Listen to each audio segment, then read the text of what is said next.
Bueno, egunon, guztioi. Hola. Ni eta mikroak ez gara oso lagunak. Hemen etorri gara, Eneritz Garro eta biok, Uezitik. Gure helburu nagusia izango da gai hauen inguruan gogo eta sustatzea, ezta? Badakizue, urtetan errezeten bila ibiltzen gara, baina badakigu errezetak ez daudela. Orduan, gure helburua izango da apurtxo bat, gogo eta sustatzea, eta nolabait, saiatzea, edo behintzat zuen lana izango litzake saiatzea loturak egiten guk esaten dugunaren, eta zuen inguruan, duzuen testu inguruaren, praktikaren, artean. Hori izango da apur bat. Eta gero ikusiko dugu, honek ze galdera provokatzen dizuen, edo ea lagungarri zaizuen. Murgiltze prozesuan nola landu euskarazko gaitasuna eskolan. Hori da apur bat gure abia puntua, ezta? Eta abia puntu horretatik, hezkuntza elebidun horretan, nazioarte mailan hezkuntza elebidunaz hitz egiten da, naiz eta guk hezkuntza eleaniztunaz hitz egiten dugun, inglesa gure kurrikulumean modu integralean sartu denetik, gure hezkuntza eleaniztuna delako, ezta? Baina, nolabait, murgiltzearekin lotuta lantzen diren kontzeptuak elebitasunaren garapenarekin lotuta daude, eta guk egiten duguna gure hezkuntza sisteman da horri hirugarren hizkuntzaren ikaskuntza gehitu, ezta? Printzipioak baliagarriak zaizkigu ulertzeko pixka bat egoera hau. Hezkuntza elebiduna ulertzeko saiatuko gara zenbait gako ekartzen, ulertzeko edo bergogoratzeko zer dan hezkuntza elebiduna edo zertaz hitz egiten dugun hezkuntza elebidunaz hitz egiten dugunean, irudikapena daukagulako ahaztu moduan egin zaigula, ezta? Naturalizatu den zerbait da, murgiltze programa, B ereduan, naturalizatu da, guretzako hain da arrunta, ze ahaztu egin zaigu, nondik datorren, zeintzuk diren horren printzipioak, zeren arabera, zergatik zertarako, ezta? Sortu zen, da orduan, nahi dugu apur bat, pixka bat atzera begiratu eta gogoratu, zeren gainean eraiki den momentu honetan eskoletan daukagun ikuspegi eta lan egiteko modu hori, ezta? Zenbait gakoren ondoren, gogoeta hori sustatzeko zenbait oztopo. Ikusiko dugu apur bat, ze realidaderekin, ze iritzirekin, ze dilemekin egin dugun topo eskoletan, ezta? Guk daramagun prozesu honetan, eta bukatzeko behar bada zenbait aukera. Hau da pixka bat, proposatzen dizuegun gogo eta horren aria. Zeintzuk dira pixka bat gakoak, ezta? Hezkuntza elebidunarenak. Hezkuntza elebidunak baditu bi helburu, nagusiki. Bat da aurrak eskolatzealdiaren amaieran bi hizkuntza ondo menperatzea, ezta? Guk gogoratzen dut hasieran galdetzen genienean irakasleei, zer da elebidun izatea, ezta? Edo gure ikaslei galdetzen genienean, ezta? Zer da elebidun izatea? Bi hizkuntza ondo jakitea, bi hizkuntza ondo hitz egitea. Ez ulertzearekin nahikoa da elebidun izateko. Bada, kostatzen zaigun zerbait da, ezta? Eta hezkuntza elebidunaz hitz egiten dugunean ere ez dugu oso ondo jakiten, hezkuntza elebiduna den bi hizkuntzatan egiten den zerbait, zeri begiratu behar diogun, prozesuari, emaitzari, ez da oso argi egoten zein izaten den, definitzeko modu egokiena, ezta? Orduan, guk uste dugu, gai hauetan aritu diren autoren arabera, eskolatzealdiaren amaieran bi hizkuntza ondo menperatzera eramaten duen programa edo hezkuntza izango dela elebiduna. Eta hori ez dago lotuta zuzenean hizkuntza bakoitzari ematen zaion denborarekin. Eta hori ondo ulertzea garrantzitsua da. Eta gero, iritsiko bagina hizkuntzetako bakarra menderatzera, ez genuke hitz egingo, lehen horre ikusi duzu, ezta? Bi hizkuntza ondo menperatzeko, gure esperientziak erakutsi digu mantentze programak eta murgiltze programak direla interesgarriak, ezta? Gure testu inguruan. Bat menperatzera bakarrik iritsiko bagina, aspiratze programaz hitz egingo genuke. Eta programak apur bat identifikatzen jakitea interesgarria izaten da, gero kontura gaitezen gure eskolan egiten dugun lanarekin zein dan lortzen dugun efektua. Ze adibidez, gogoeta hau interesgarria izan zen, modu masiboan etorkinen seme-alabak eta eskolara etortzen hasi zirenean, konturatu ginelako, guretzat murgiltze programak zirenak, etorkinen seme-alabentzako aspiratze programa bihurtzen zirela, eta guk ez genekien da, ez ginen kontziente. Bai? Ze, murgiltze programak baditu baldintza batzuk, murgiltze programa izateko, eta efekto biderkatzailea izateko. Bai? Eta bapatean konturatu ginen gogoeta hau, ostras, bazela esanguratsua, ezta? Konturatzen ginelako, egiten ari ginela, guretzat nahi ez genuen zerbait. Bai?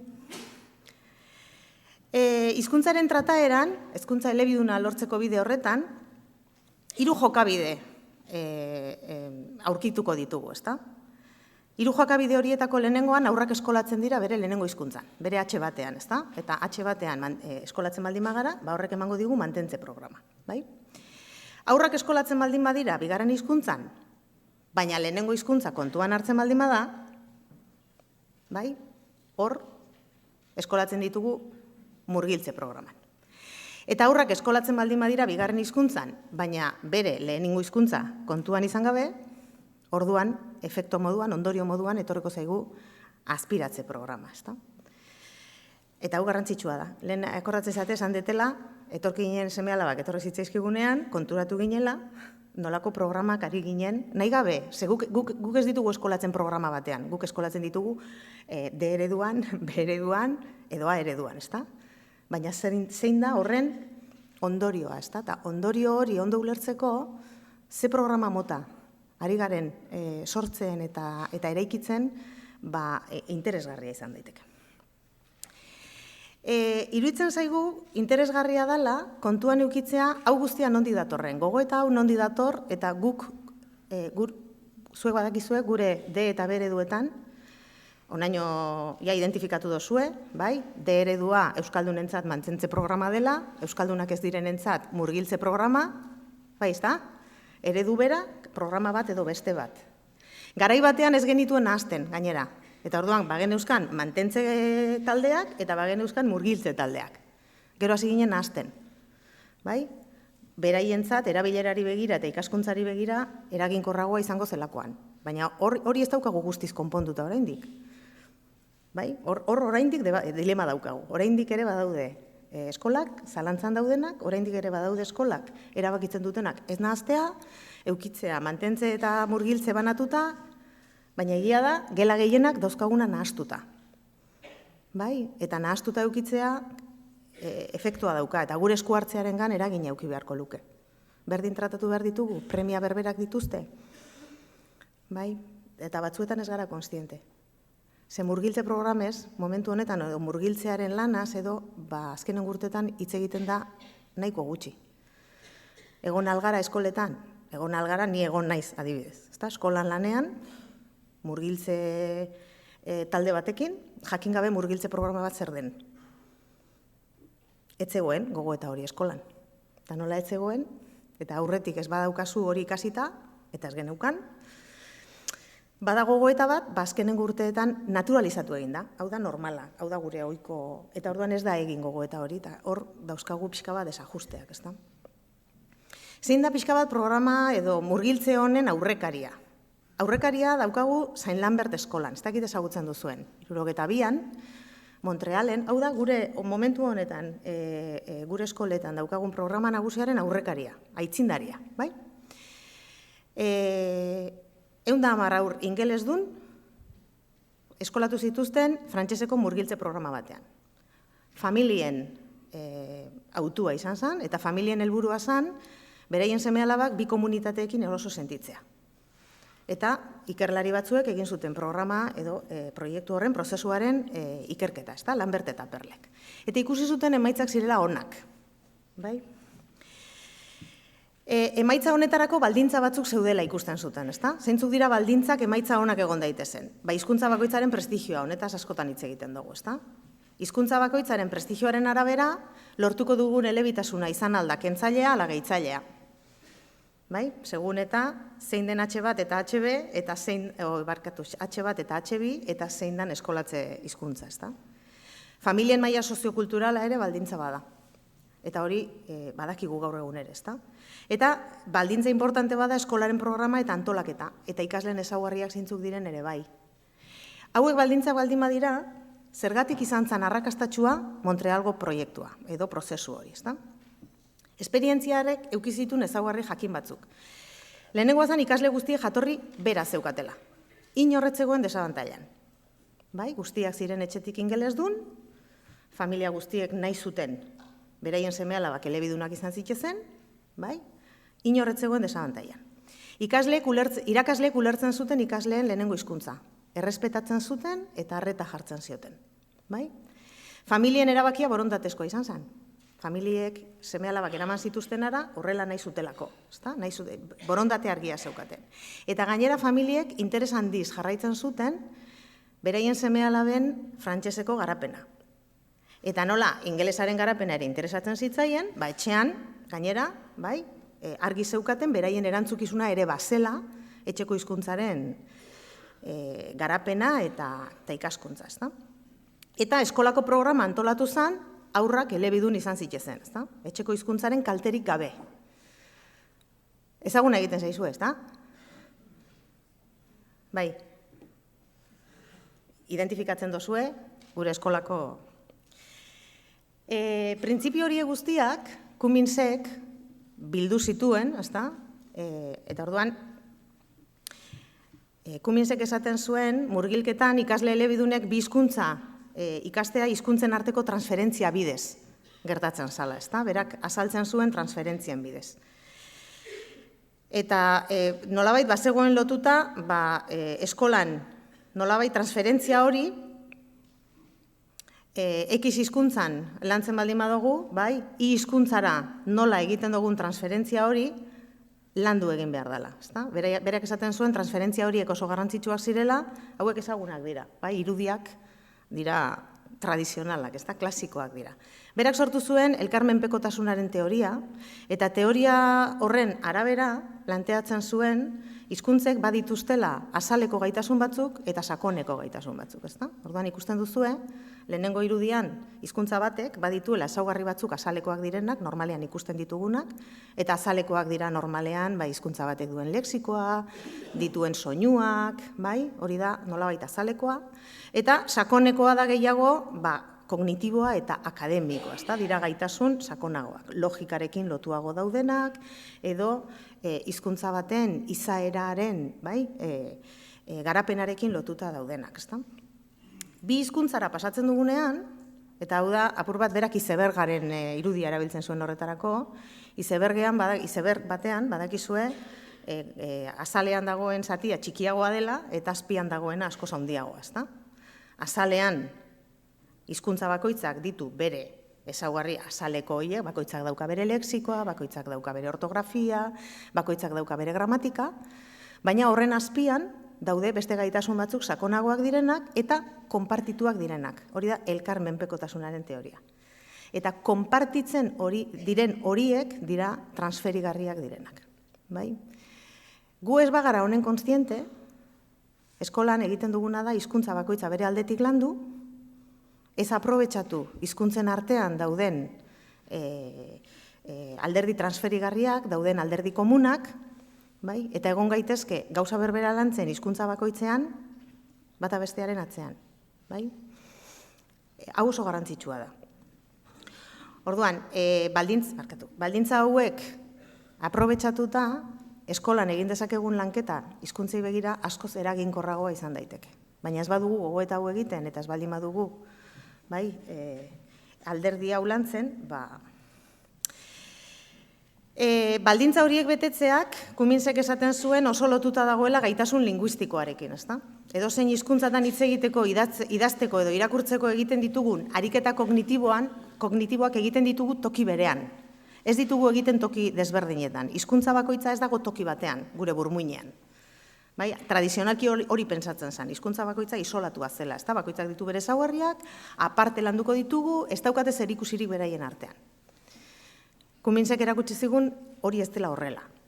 Hizkuntza guztiak daude toki berean, konpartitzen dituzte alderdi batzuk, eta dituzte alderdi batzuk espezifikoak direnak. Eta gu ez bagara eskolan horren kontziente, bai, ibiliko gara, etengabe gauzak errepikatzen. Bai, gure garaian pentsat horrela gertatzen zen, ezta?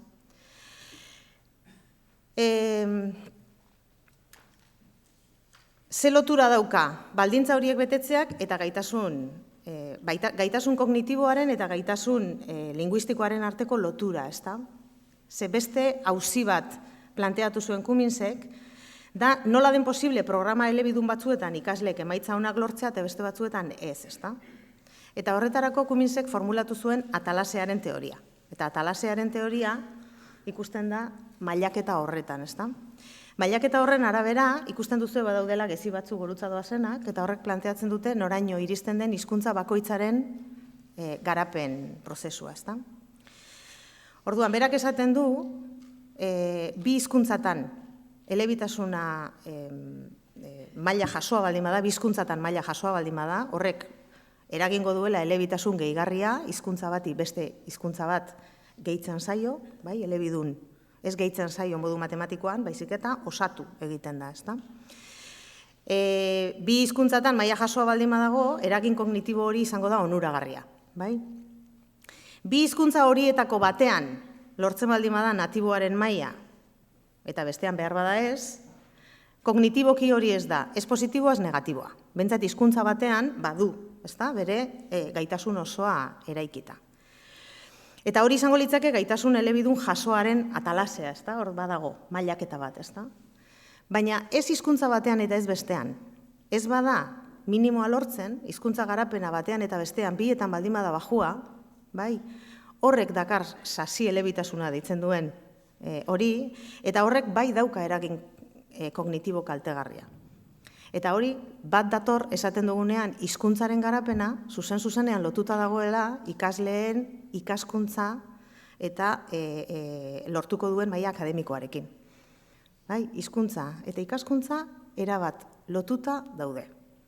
Bai? Eta hori da apur bat gaur bai lehenengo saioan eta bigarrenean ere nolabait lotura hori da aldarrikatu edo neurri batean guk gogoetara ekarri nahi genukena, ezta? Orduan, hau oso garrantzitsua da, ze batzuetan ez gara konturatzen eskolan ikasleen emaitza ez ainonak edo emaitza kaskarrak ez daudela lotuta ikaslearen berezko gaitasun kognitiboarekin, baina baizik eta ikaslearen gaitasun linguistikoarekin. Bai, badaudelako ikasle batzuk ez dutenak maila jasoa edo maila nahikoa lortzen etxeko hizkuntzan ez eta eskolakoan ere ez. Bai? Eta horrek eramaten gaitu konturatzera etxeko hizkuntzaren inguruan ze lan egin behar dugun gurasoekin. Alegia, ze pedagogia egin behar dugun gurasoekin, familiekin, kontura daitezen ze garrantzitsua den etxeko hizkuntzari erreparatzea, etxeko hizkuntzan ere maila jasoa izatea. Eta problema hau dago familia etorkinen etxe askotan.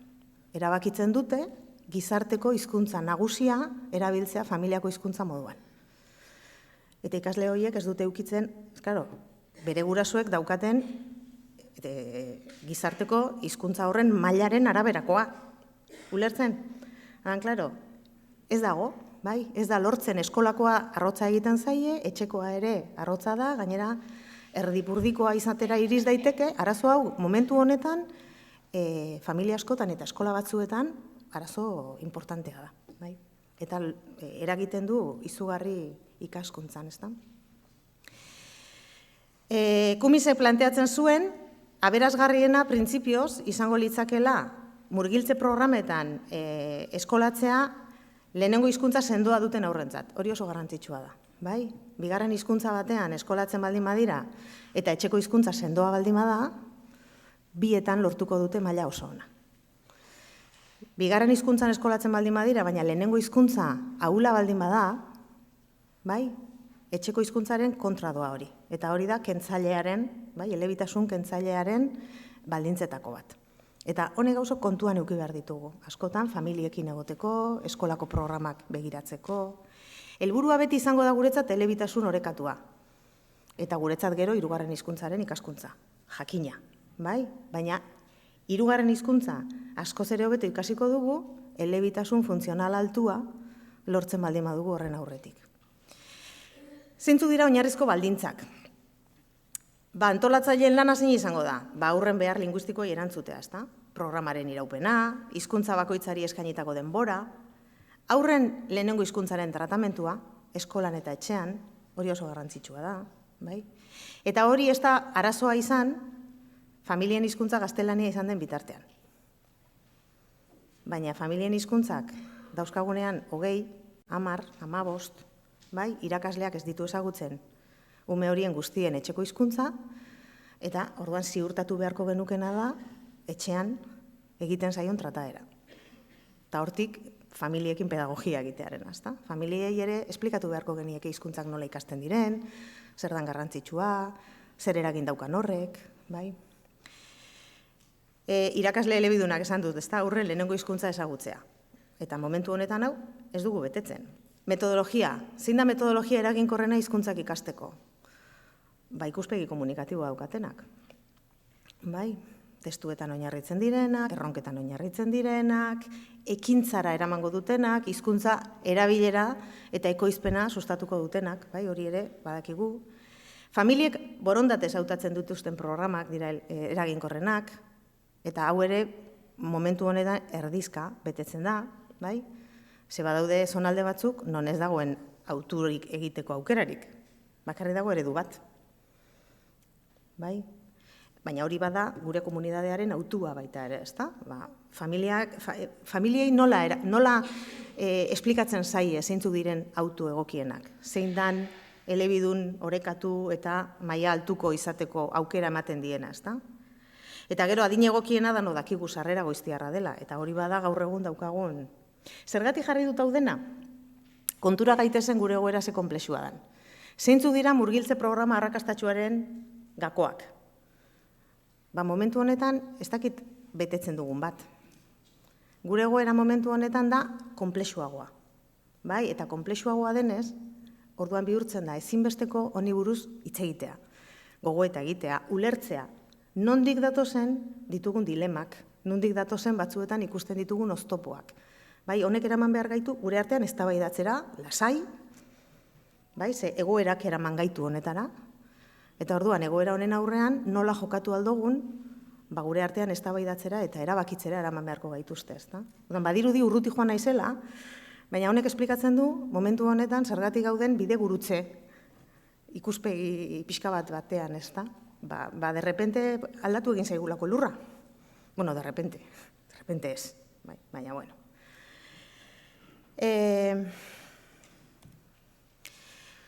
Bukatzeko, lehenengo ataltxo hau.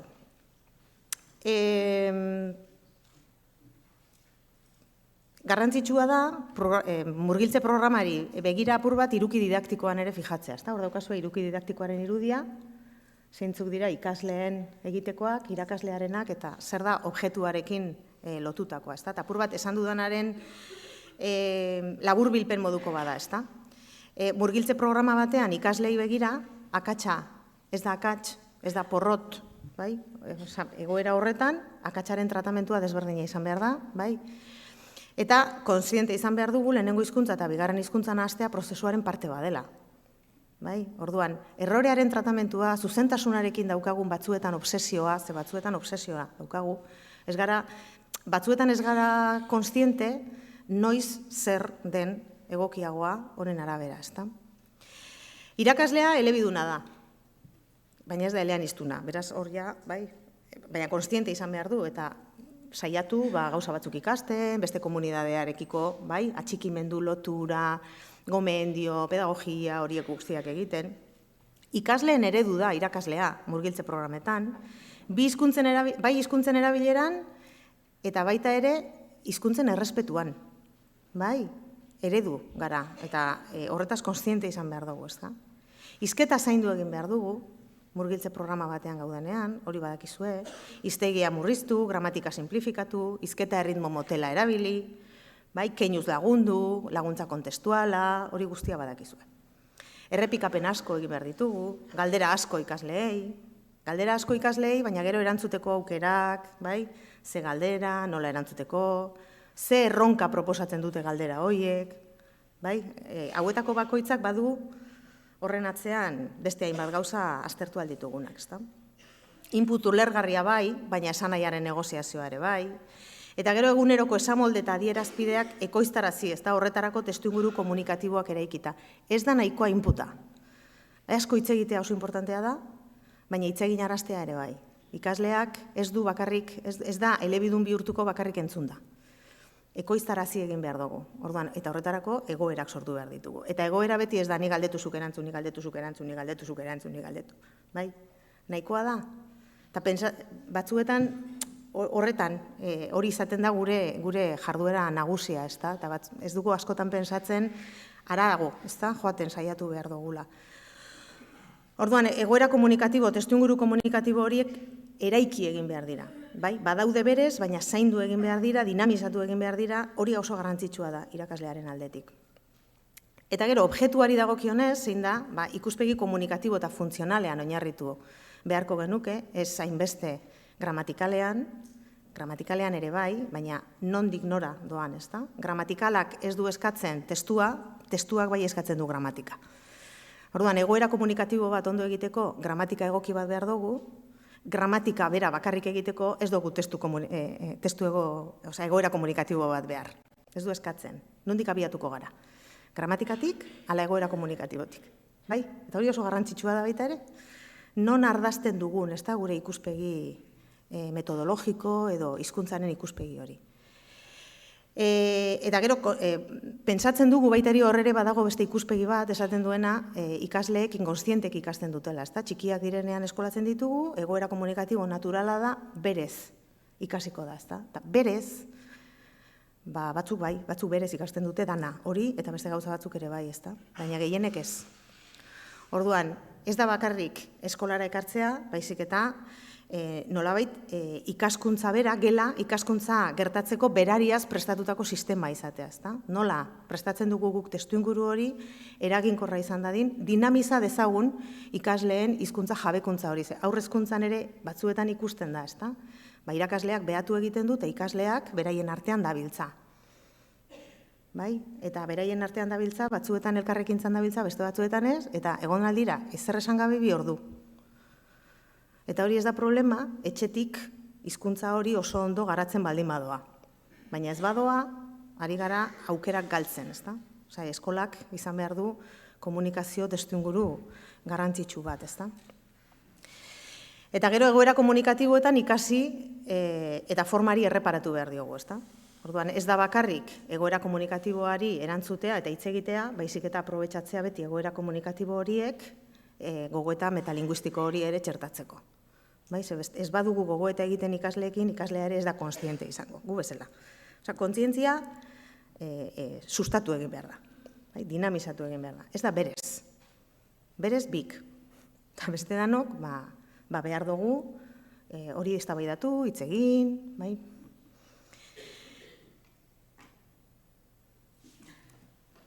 Zenbait oztopo. Egunon.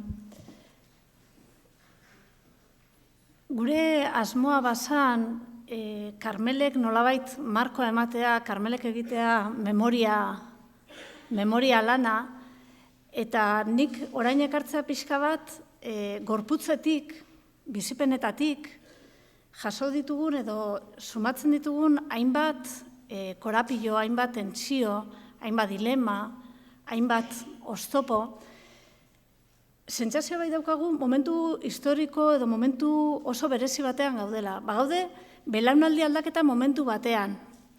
Eta nik ideia hau nabarmendu nahi nuke, bagaudelako hasierako murgiltze eredu haietan hasi ziren irakasleen jubilazio garai horretan, eta nolabait beste batzuen txanda hartze momentu honetan, bai eskolan, bai berritzeguneetan, bai unibertsitatean. Bai, eta bagaude transizio momentu honetan, eta transizio momentu honetan bai sumatzen dugu Karmelek lehen aipatu duen naturalizazioaren gai hori, bai, murgiltze eredua badago, hasiera haietan nik uste dut asko hitz egin zenutela, asko, murgiltze ereduez, murgiltze ereduen baldintzez, horretarako behar zen aparataje metodologiko guztiaz, eta gero egon da horrelako barealdi bat, eta orain ematen du, eskatu ditu dela efektu espezialak eta ekaitza ere badaukagula. Eta derrepentean, azken 4-5 urteotan, sentitzen dugu berriro bueltatzen ari direla galdera zaharraiek, kezka zaharraiek, nolabaiteko korapillo, oztopo, ziurrenik ez da horrela izan. Ez da izan orain dela 5 urte arte dena ederto, emaitzak bikainak, eta halako batean ikusten ditugula korapilloak. Baina bai egon da horrelako biztaratze edo, arreta jartze bat, momentu honetan dauden korapillo edo oztopo horien bueltan. Gaurko sarrera entzun besterik ez dago. Bai, nola agertu diren, hainbat, kezka, emaitzak hor daude, kanpo ebaluazioen emaitzak, hor daude, erabilerarekin loturiko zalantzak edo kezkak, testuinguru aldatu zaigu guztiz, aldatu dira ikaste-irakaste prozesuak ulertzeko moduak, aldaturik dira hainbat eskoletako espazioak eta gelen antolaketak, aldatu dira familien jatorriak eta familien aldaketa handi baten aurrean gaude. Eta horren aurrean, guk bai genuen gaur kezka nolabait, nola azaldu hau ikuspegi positibotik edo. Ez genuke nahi etxipenean, gure diskursoa etxipenean eraikitzea. Ze egia da, eskola askotan gauden momentu honetan, badagoela horrelako emozionalki sentitzen dugula badagoela etxipen puntu bat. Eta iruditzen zaigu asko egin dela eta oso ondo egin dela. Eta iruditzen zaigu murgiltze ereduek zabalkunde itzela izan dutela eta horrek euskararen normalizazioan oso garrantzitsua izan den alderdia dela. Eta orain pixka bat dagokigula, belarriak ireki, dagokigula elkarrekin pentsatu, dagokigula elkarrekin gogoeta egin, eta aurrera begirako bideak, aurrera begirako indarrak non jarri, gogoeta hori ordenatzea eta gogoeta hori bideratzea dagokigula. Eta esango nuke gure korapilloak oztopoak irudi honen antzekoak direla. Badaudela pixka denak nahasiak. Azten gara hitz egiten erabileraz eta joaten gara gaitasunera. Eta gaitasunetatik abiatzen gara eta kontzientziara. Eta kontzientziai gurasoek ez daukate kontzientziarik. Eta gurasoengandik etorkinetara. Eta etorkinetatik metodologiara. Eta metodologiatik gramatikara. Eta gramatikatik badago horrelako maila desberdineko hainbat kezka korapillo aldi berean azaleratze bat. Eta gu ere pixka bat horretan ari gara, bai? Ari gara erabilera eta kontzientzia, baina ari gara arloetan hizkuntza nola landu, baina ari gara translanguitxinarekin zer egingo dugu, baina ari gara sekuentziak edo lan proiektuak nola, ari gara, bai badago, indar bat momentu honetan, gai hauen bueltan. Eta gu saiatu gara, zatitxo baten, ataltxo honetan, pixka bat, harimutur batzuk edo ekartzen. Dira, Karmel eta Bion filtrotik pasatutako harimuturrak. Guk entzundakoetatik, eskoletan, institutuetan, entzun ditugun komentario askotan prestakuntza ondorengo kafeko komentario horietatik, hartutako harimuturrak. Beste batzuk, elkarrizketak egin ditugulako hainbat irakaslerekin. Bai, guri gogoeta eginarazi diguten harimuturrak. Ea zuentzat ere gogoetarako baliagarri izan daitezken. Ordenatu gabe, gero etorriko dira Iñaki eta ordena pixka jartzera ebaluazioei. Lehenengo harimuturra familiei eskaini diegu. Familiei zergatik, batetik lehen aipatu da, bai, familia ereduak aldatu dira. Familia ereduak aldatu dira, baditugu etorkin atzerko jatorriko familia ugari. Eta horrek nabarmen aldatu du, besteak beste irakasleak ez dituelako ezagutzen etxeko hizkuntzak, baina ere gehiago. Eta hau, benetan gogoeta hau hala gertatu zen. Ari ginen ikasle profila egiten, eskola batean, eta atera zen helburu moduan gure ikasleak izan behar zirela profil moduan elebidunak. Eta halako batean gure buruari galdetu genion, baina ume hauek 3 eledunak edo 4 eledunak badira, ja? Ez dakizkite euskara eta gaztelania, baina elebidunak badira. Orduan, ze puntutaraino kontziente izan behar garen, ari garela gure ume hoien ez lehenengo eta bigarren hizkuntzarekin, baizik eta ari gara 3. 4. 5. edo, bai, eta horrek gure jarduteko modua aldatu egin beharko du. Aldatu beharko du, ez agian guk ezagutu, ezingo dugu bermatu ume hoien hizkuntza ezagutzea, baina bermatu ahal izango du bai gurasoekin lan egitea, bai ume hoien hizkuntzak errespetatzea, bai ume hoiei beraien eleaniztasun hori onartzea eta horretatik eraikitzeko aukera eskaintzea. Baina, hemen ur pixkat badaukat, ez? Ito horretik.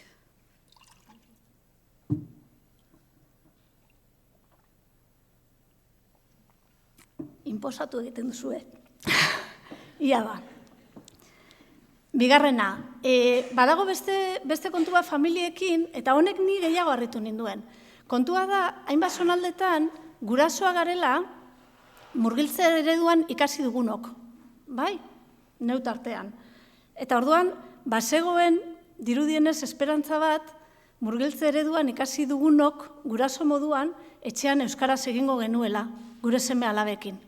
Eta dirudienez, hori bete da, erdizka eta kasu batzuetan. Eta hau agertzen da hainbat testuingurutan. Eta hone badauka eragin bat, eta bada, irakasleon aldetik nolabaiteko frustrazio puntu bat, esanez, lehengo gurasoek ezekiten euskara, baina oso garbi zeukaten nora zetozen ikasleak, eta oso garbi zeukaten ume hoiei zen mezu eta nola eman.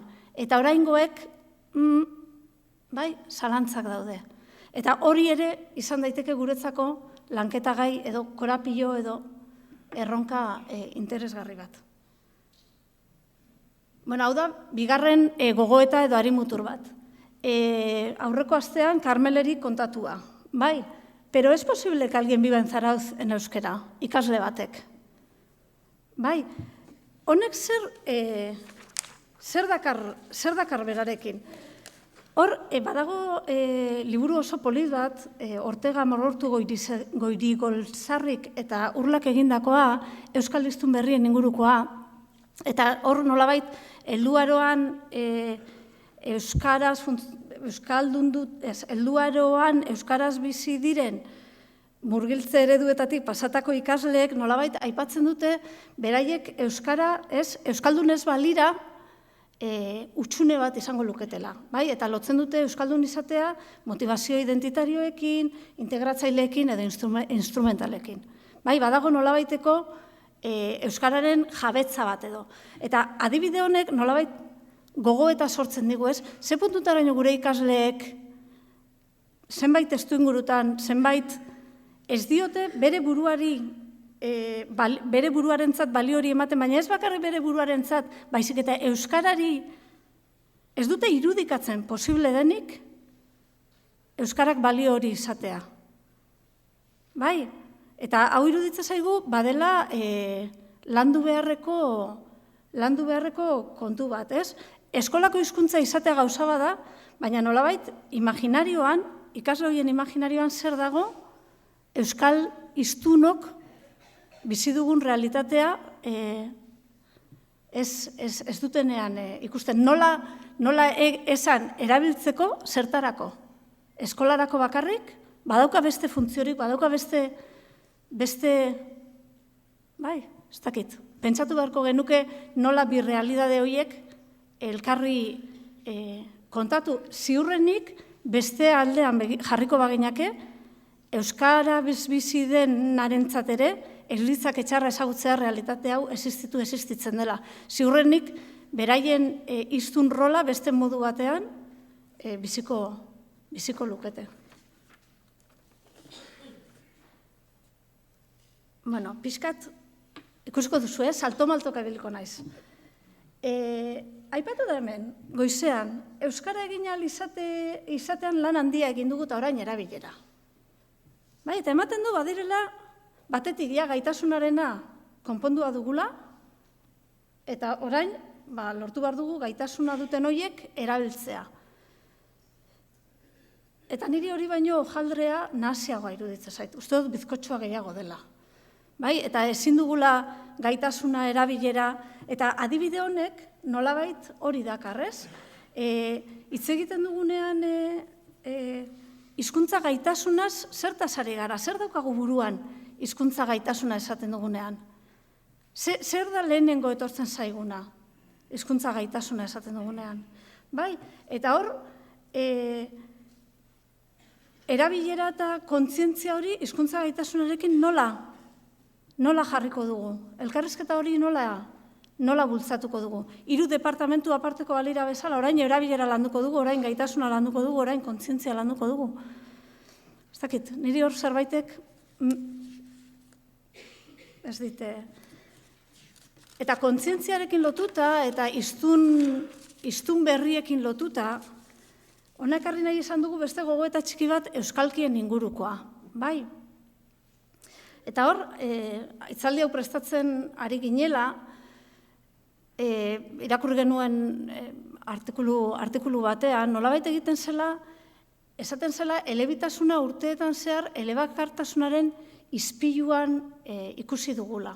Bai? Eta nolabait, elebiduna neurtu dugu elebakarraren neurrietan. Eta orduan, aipatzen dugu, elebidunak nahazten ditu hizkuntzak. Elebidunak egiten du, elebakarraren irudiari begira. Behin hori irakurri nuen hiztun berrien liburuko komentario bat, eta esan nuen, eta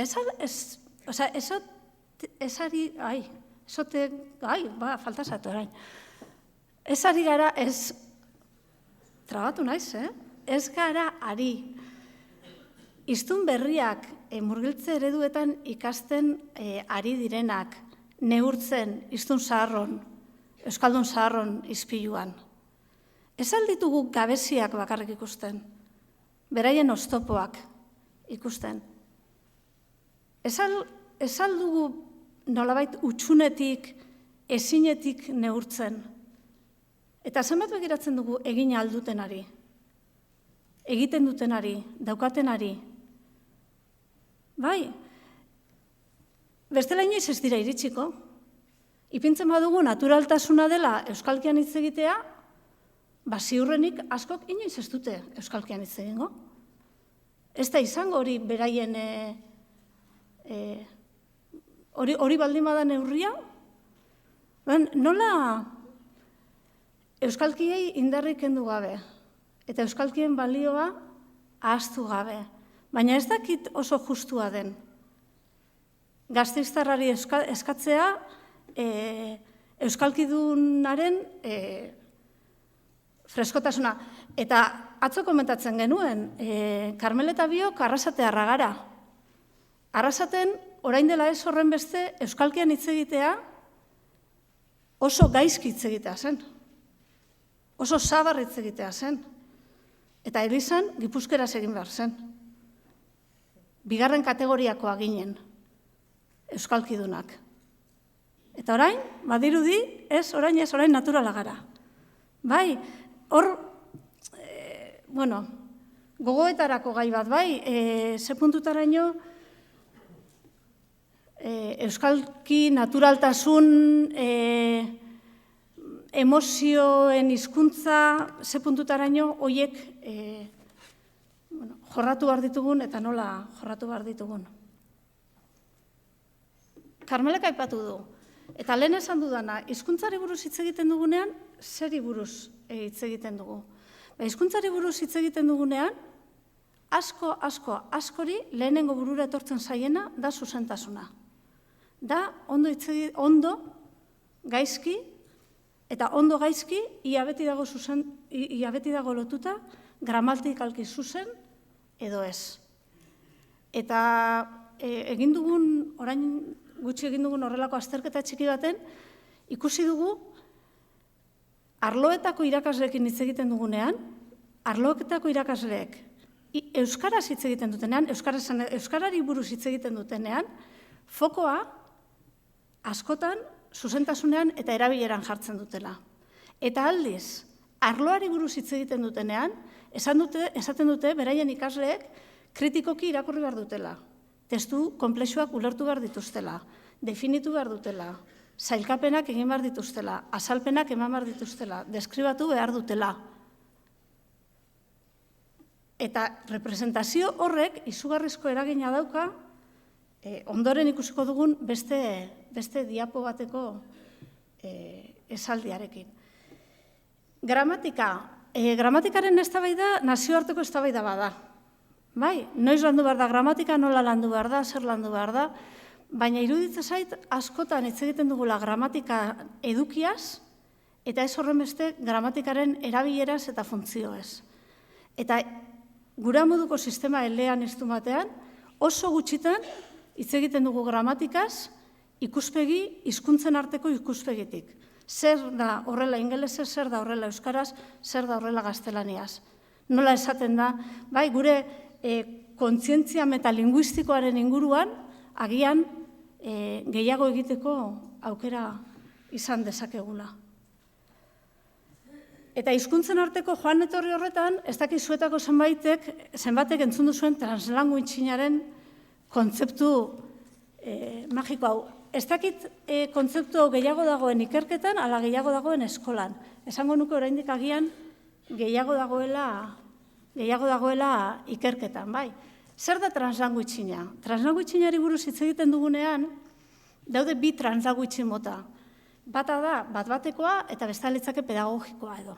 Bai, bat-batekoa litzake nolabait hiztun batek egoera komunikatibo bati aurre egiterakoan bere repertorio linguistiko guztia erabiltzea, eta repertorio linguistiko guztia esaten dudanean, da berak dituen hizkuntza guztietatik tira egin ahal izatea, eta pedagogikoari buruz ari garenean gehiago da irakasleak berak bere esku hartzean, bere diseinuan, aldamiajean, dena delakoan, gelako hizkuntza desberdinak maneiatzea edo aprobetxatzea ikaskuntza prozesuan laguntzeko.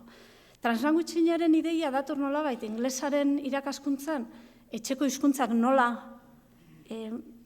maneiatu horretatik, baina gurera ekarri dugunean sortu ditu hainbat kezka. Bai, hainbat kezka hizkuntza gutxituaren begirada horretatik. Ze puntutaraino gaztelaniari ireki behar dizkiogu gure gelako ateak eta zertarako. Eta hemen galdera hori da, ez? Ez da bakarrik egin behar dugun, ala ez dugun egin behar, baizik eta noiz eta zertarako eta zer helbururekin egingo dugun, beti ere euskararen ikaskuntza bermatze aldera. Zenoz eta Gortelek badaukate artikulu oso polit bat, gai honen bueltan, nolabait egiten dutena baldintza, 5 oinarrizko baldintza proposatzen dituztenak, translanguage hau gelan egin ahal izateko. Egia da, eta lehen aipatu du Cummingsen elkarmenpekotasunaren printzipioa, egia da azkenengo ikerketek, Euskal Herrian egin diren azkenengo ikerketek, aurreko astean eduki genuen aukera elkarrekin hainbat aurkezteko, bai Elebilabek, Ibon Manterolak eta Beñat Laskanok eta Ane Aldekoak egindako lanek, bai guk UESitik egindako lanek, erakusten dutela modu kontzientean eta provokatuan eginez gero, hizkuntza baten ikasitako hainbat baliabide beste hizkuntzetara transferitzen direla. Bai, hainbat baliabide diskursibo, testual, pragmatiko, hizkuntza batetik bestera transferitzen direla. Eta hori guretzako aukera baino ez da. Aukera baino ez da, denbora gutxiagoan lanketa sakonagoa egiteko aukera izango genukeelako. Baina horretarako ezinbestean hizkuntzak elkarrekin pentsatu behar ditugu. Hizkuntzen lanketa elkarrekin pentsatu behar dugu. Eta hemen ator, zuen esaldi gogokoenera. Badakin nagoela aldeko foroan. Irakasle guztio gara, hizkuntza irakasle. Bai, ezta? Eta guztiek ez dute horrela jokatzen. Ezta? Hori ere horrela da. Guk badaramagu urteak, esaldi honekin pixkat, esaldi honik buelta batzuk eman nahian. Irakasle guztio gara hizkuntza irakasle, esaten dugunean, zer esan nahi dugu? Zer da hizkuntza irakasle izatea? Bai, zeri buruz ari gara?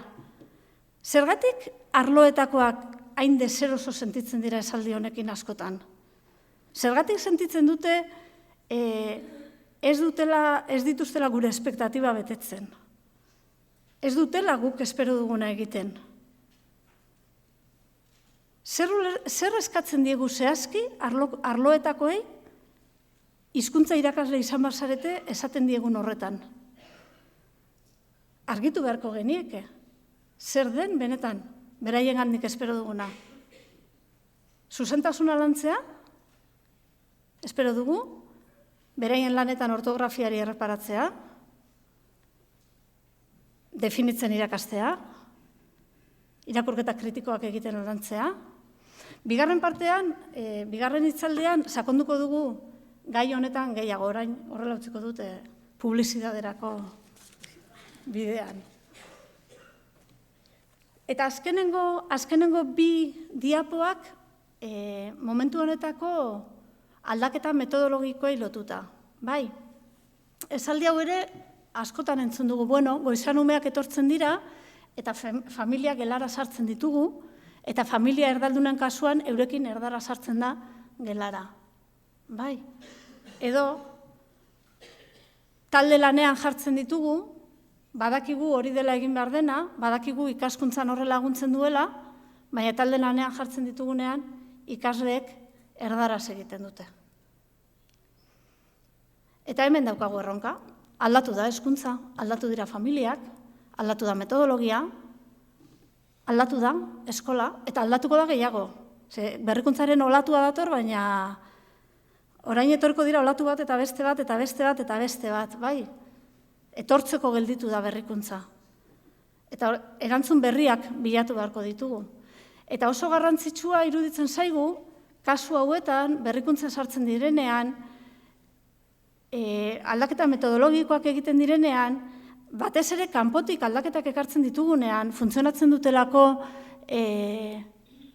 beste testuinguru batzuetan, gure ardura da, pentsatzea ea hoiek murgiltze programa batean, murgiltze ereduetan, zein ezaugarri izan behar dituzten, zein baldintza bete behar dituzten, ze beste gauza kontuan hartu behar ditugun, agian beste batzuk kontuan hartzen ez dituztenak.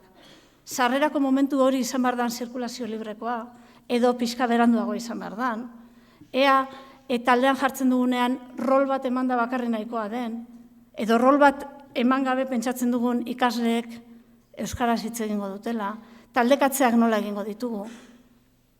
Galdetu dugunetan, taldekatzetako irizpidea inoiz ez da linguistikoa. Beste 1000 daude, baina linguistikoa inoiz ez. Eta gurea moduko testuinguru batean, agian probak egin beharko genituzke. Jarriko ditugu etxetik euskalduna dinara batera, jarriko ditugu nahaztuta, jarriko ditugu, bai, baina nolabait jasotzen ditugun hoietan, egin beharko dugu galbaea, murgiltze ereduen galbaea pasa beharko diegu. Eta ikusi benetan, gure estiloa, euskal estiloa zein izan beharko den emaitzak beste modu batekoak edo izan daitezan. Eta orain, trumoien ondoren, Karmeleri pasako diotitza.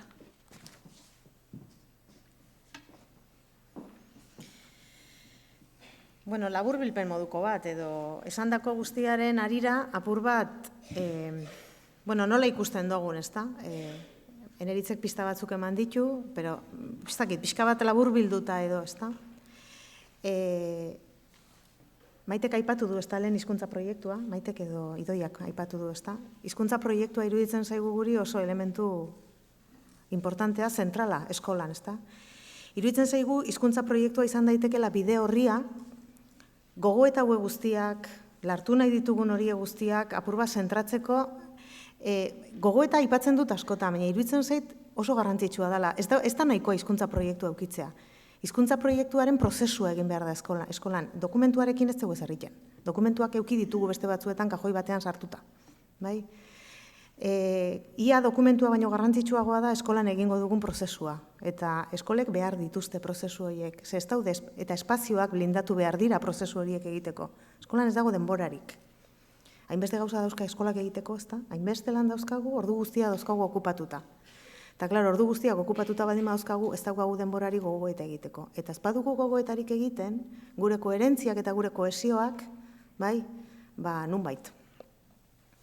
Guretzat, espazio horiek dira ezinbestekoak, eta igual sistemari egin behar zaio, ezta?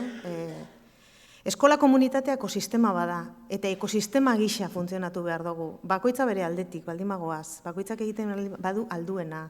Bai, ekosistema hori ezin da osasuntsua izan, ez da posible, ez da? Eta horretarako eskolak eta sistemak aukera eman beharko luke horretarako. Baina guk ere argi uki beharko genuke zer behar dugun gauzak beste modu batera egiteko, ez da? Ze ez gaude konforme, iritsi gara momentu batera non eskoletan badagoen, ez da? Ez gaude konforme, ezin egona dago, ez ditugu lortzen, ez da? Lortu nahi genituzkeen gauza guztiak, orduan, hori koktelera batean sartu egin behar dugu, ez da? Irakasleen profila da oso garrantzitsua, bai? Irakasleen gaitasuna bai eta irakasleen eragiletza ere bai, ez da? Irakaslea da eredu, hori askotan esaten dugu, eta irakaslea iruditzen zaigu dela oso eredu garrantzitsua. Ikasleari eskatzen diogun edozer gauzak irakasleari espilua egiten dio. Hau egiten du, Irakasleari eskatzen diogu, baina, eta, bai? Askotan esaten dugu, irakurzaletasuna sustatu behar da, eta ikasleek irakurri behar dute, eta irakurzaleak izan behar dira, eta hau egiten dugunean, zenbat liburu irakurri ditut nik.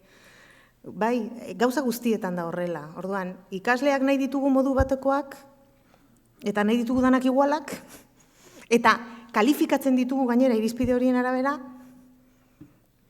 jakinda gero realidadean persona bakoitzak gauzak modu desberdinetan egiten ditula, zaletasun diferenteak ditula, eta espilu egiten digunean ez dela eusten.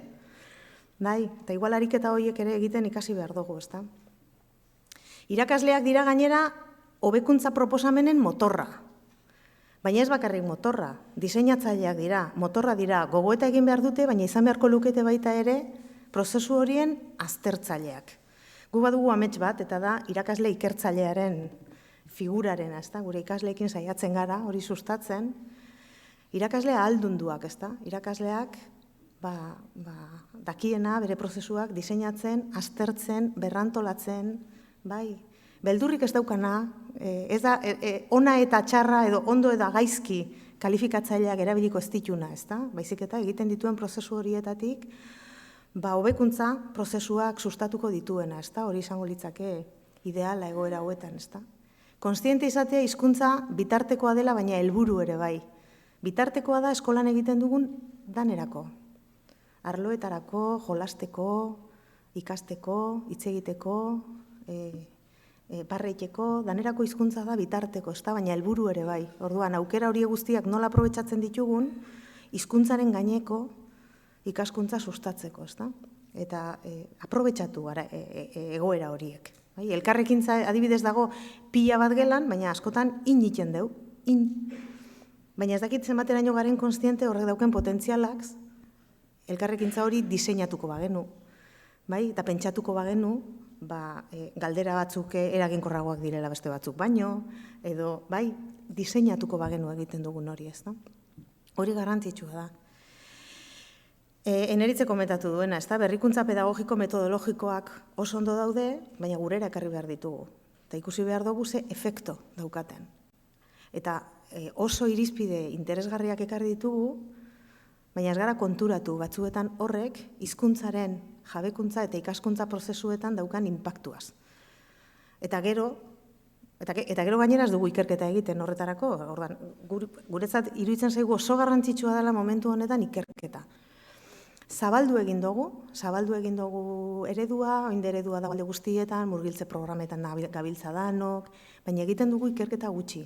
Egin dugu dana zabaldu, baina sakondu, iruditzen zaigu sakontzeko momentura iritsi gehala, ezta? Zeintzuk dira ondo egindakoak, ze ondo egindako pila badago, baina kezkatuta gaude, beraz, zeintzuk dira hobetzekoak, ezta? Eta nola egingo ditugu horiek. Iruditzen zaigu ikerketa espezifikoak egin beharko genituzkela, ikusi beharko genukela, bai nola sakondu aldogun gogoeta hauetan eta egoera hauetan, ezta? Eta irakasleen prestakuntza iruditzen zaigu oso garrantzitsua dela, baina ez edozein prestakuntza, hori ere ikasi dugu, ezta? Ez da nahikoa persona bati esatea gauzak nola egiten diren edo nola egin behar diren, ezta? Gero prozesua egin behar da. Eta prozesu hori egiten lagundu egin behar da, ezta? Horregatik iruditzen zaigu edozein irakasleen prestakuntzak ez duela eragin berbera, ezta? Eragina sakona izango balda, gure ustez, prestakuntza horre gogoetatxoa izan behar du, lagundua izan behar du, bai? Bide lagunekin egitea askoz interesgarriagoa da, ahalduntze prozesu bat izan behar da, ezta? Azkenean, eskola ikasten duen erakunde bihurtzeraino, ezta? Kolektibo ikertzaile eta gogoetatxu bihur dadin, ezta? Iruditzen zaigu hauek badirela, eta hauek pasatzen dira eskolako gogoetatik, hauek dira, ikusten duzu, ezta? Espazioak behar ditugu, honetaz hitz egiteko sakonduko baldin badugu, ezta? Eta gero badago azkenengo ideia bat, niri iruditzen zaidana, nik aipu hau ikusi nuenean gustatu zitzaidan asko, nik beti esaten dut eskolagune privilegiatu badela. Ez dakiz emateraino konturatzen garen batzuetan, ezta? Eskola da gune bakarra non ikasle guztiak eta familia guztiak biltzen diren. Bai, eta da gune hezitzaile bat, eta da ideiak eta sormena eta ekintzailetza dagoen gunea, ezta? Eta aipatutako zalantza eta zailtasun eta dilema hori guztiak kontuan izan da ere, ezta? Iruditzen zait eskola badela gune bat non guztiak bildu alditugun, pedagogia egin aldugun guztiekin, gune positibo badela, ezta? Eta batzuetan sensazioa edo zailtasun asko ditugunez, ni betik eskatzen hau, saioak eta egiten ditugunean terapian gelditzea, ezta? Bueno, terapia egitea oso ondo dago, baina terapia egin da gero, zein da hurrengo pausoa, ezta? Eta kontu zibili bargea terapia horretan bakarrik ez gelditzeko, ezta? Zein da hurrengo pasoa, ezta? Irakasleok egin beharko genuke gogoeta horretaz. Eta ikastetxe bakoitzean pensatu zeintzuk diren gure baldintzak. Ez gelditu hainbeste ezintasunetan, ezintasunak baditugu, zailtasunak baditugu, sistemak batzuetan ez digu asko laguntzen, bai? Baina pentsatu beharko genuke zeintzuk diren gure aukerak eskolan, ezta? Landu gure hautuak, irakasleen arteko kohesioa, bakoitzaren koherentziak, iruditzen zait alderdi horiek importanteak direla, ezta? Eta irakasleok neketik haratago, ze egia da, nekatuta egoteko arrazoiak ere badaudela, ezta? Baina neketik haratago ekintzaile izateko unea ere bada, ezta? Eta niri hau asko gustatzen zait, ze, bueno, jartzen digu apur bat momentu honetan ikastetxeen, hizkuntzen nolabait irudia pixka bat zein dan, ezta? Eskola da, nik privilegiatua deitzen diot, autore hauek gune kuriosoa deitzen diot, ezta? Bertan nahazten dira hizkuntza ofizialak, pribatuak, eskolakoak, familiarenak, atzerrikoak, eskolako argota, hiriko argota, elkarrekin bizi diren hizkuntza guztiei erreparatzean iruditzen zait eskola izan daitekela behar bada toki bakarra, non hizkuntza guztiek topo egin alduten haien aniztasun eta gainezarpenen barruan. Eta da toki bakarra, non topo egiten duten ikasle eta familia guztiek. Bai, eta alde horretatik badugu erantzukizuna eta badugu privilegio hori ere, ezta? Ta pixka bat iruditzen zait batzuetan neketik interpretatzen dugula egoera, baina nik, buelta eman aldiogu horri, ez? Da toki privilegiatu bat, ezta? Baina adi egon behar dugu eta aprobetxatu. Egin behar dugu aniztasun eder hori. Eta batzuetan, nik uste dut nekean, akitu moduan egiten gara, ezta? Ja, ezin horretan, ezta? Eta, bueno, ezinari aurre egin, ez? Iruditzen zait badaukagula aukera, ez dakit, privilegiatua da, gure ikaslei hala esaten digu. Egoera privilegiatuan gaude. Hor aukerak daude. Zailtasunak ere bai, baina aukerak daude, ezta? Zailtasunari ezintasun deitzen diogunean, gureak egin du. Orduan, zailtasunari aukera bilatzen saiatu behar dugu, ez? Irakasleok nik uste dut bihurtu beharko genukela aukera bilatzaile profesionalak. Zirrikituak ikusteko, aukerak ikusteko, gauzak probatzeko, bai, hori da pixka bat gure lana. Ez ondo edo gaizki, baizik eta zer kasetu gaituen, zer gustatu zaigun, zer behar bada egingo genuken beste modu batera, beste modu batera egingo dugu, ezta? Bai, ulertzen dira apur bat, nundin hori da. Bueno, eta hau da apurtxo bat, lehenengo saio honetan proposatzen dizuegun gogoeta. Ez dakit galderarik egin nahi diguzuen, gu erantzuteko prest.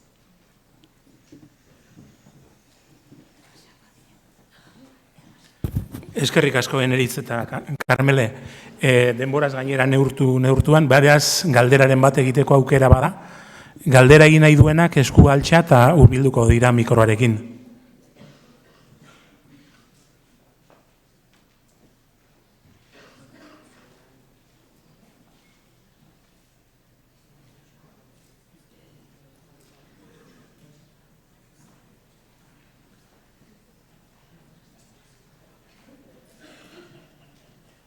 Galderaren bat, norbaitek?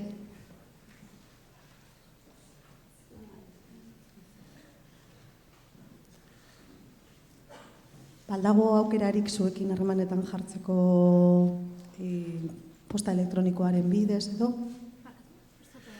Ia aldagoen aukerarik zuekin harremanetan jartzeko posta elektronikoaren bidez.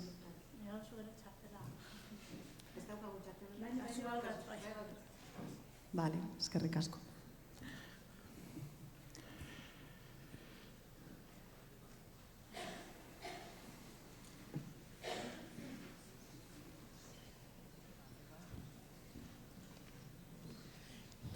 Bueno, ez dakit asmatuko dudan, erabat lotxatuta nago. Bueno, lehenengo eta behin, eskerrik asko zinez egin duzuen gogoeta eta osnarketa honengatik, bai. Testuinguru bat eman diguzue, atzera begirada bat, nondik gatozen, deredu hori murgiltzea, ez murgiltzea, egoera konplexua zen eta are konplexuago batean gaudela. Ez dakit bukaeratik hasita, hemen gauden jende asko segurazki buruan eduki dugu gako guzti horien artean nik niretzat somatu dut nola esan, ez dakit utxune bat, baina zerbait ez dakit utxunea den edo ez dakit nola deitu. Bueno, kontua da nik uste aniztasun hori familiak etxeetan ederki asko deskribatu duzu, ez da, aniztasun horretan lehen jokatu dugu era batera eta orain beste era batera jokatu behar dugu, izan ere familia horiek etorkinak behin da berriro aipatu ditugu. Nik gehitu nahiko nuke, ze pentsatzen dut hemen jende askok ere errealidade horret bizi dugula. Izan ere gure gizartean badago niretzat haustura bat, niretzat aniztasuna esaten dugunean sortu ditugu, gure hezkuntza sistemak sortu du eskola mota bat, aniztasun hori zinez esaten dut eskola publikoan dagoela, beste eskola askotan ez dago. Eta hori niretzat gako bat da, gako ez bakarri pedagogikoa, ulertzen dut pedagogiak ere aurre egin behar diola eta hortik aritu beharra dagoela, baina gako horri ez badiogu heltzen, bermatzen ari gara segregazio bat, haustura bat, eta aniztasunari eman nahi badiogu aberastasun hori benetan nahi ditugu gurekin etorkinak beste hezkuntza mota bat antolatu beharra dago. Emaitzak oso kaskarra dira, emaitzekin oso kezkatuta gaude, baina uste dut hezkuntza eragileek horri konponbide bat jarri behar diotela. Bueno, luze hitz egitekoa da, baina horixe nire buruan. Eta hemengo beste askoren buruan ere pentsatzen dut egon dala gako hori. Mila esker.